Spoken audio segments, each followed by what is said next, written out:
Seorang anak muda, yang dulu dipandang sebelah mata, baru saja membuat seorang filsuf senior terdiam di hadapan publik. Dan saat itulah, gelombang pertama kekalahan moral mulai menerpa Rocky Gerung. Bukan karena ia tak punya argumen, tapi karena lawannya menjawab dengan sesuatu yang tak bisa dilawan, kebenaran yang disampaikan dengan adab. Usai duduk, Gibran menatap moderator dan berkata, "Izinkan saya menambahkan bukti, bukan asumsi."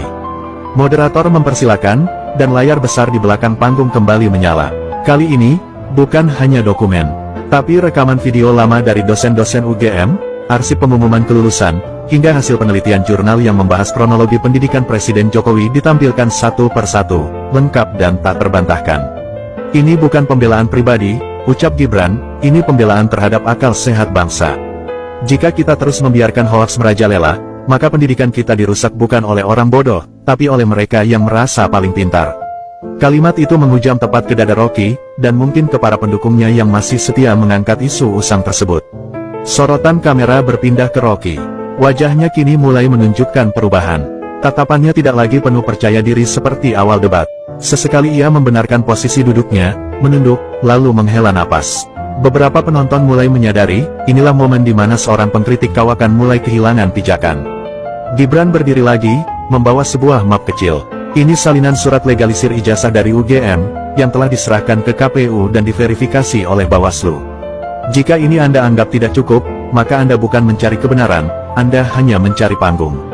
Penonton sontak bertepuk tangan, namun Gibran mengangkat tangan meminta mereka tenang.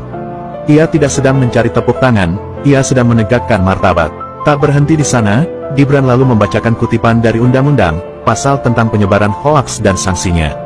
"Saya tidak akan melaporkan Anda, Pak Rocky. Tapi rakyat bisa, negara bisa. Jangan jadikan kebebasan berpendapat sebagai tameng untuk melukai kebenaran." Ucapannya tenang, namun menggigit seperti pisau bermata dua. Rocky akhirnya bicara, namun kali ini nada suaranya tak lagi lantang. "Saya hanya menyuarakan keresahan publik," katanya, nyaris seperti pembelaan, bukan argumen. Tapi Gibran tak langsung menanggapi. Ia menunduk sejenak, lalu menatap Rocky dengan pandangan tajam, bukan sebagai anak muda, tapi sebagai wakil kepala negara. "Jika keresahan publik adalah alasan Anda," Gibran menimpali, "maka tanggung jawab intelektual Anda seharusnya mengklarifikasi, bukan menyebarluaskan keraguan yang sudah terbantah. Intelektual bukan provokator. Anda terlalu pintar untuk pura-pura tidak tahu batasnya." Seketika, ruangan senyap, suara air pun terdengar jatuh di gelas kaca. Dan pada saat itu, publik sadar, debat ini tak lagi seimbang. Gibran tak hanya membantah, ia mengadili dengan bukti, logika, dan martabat.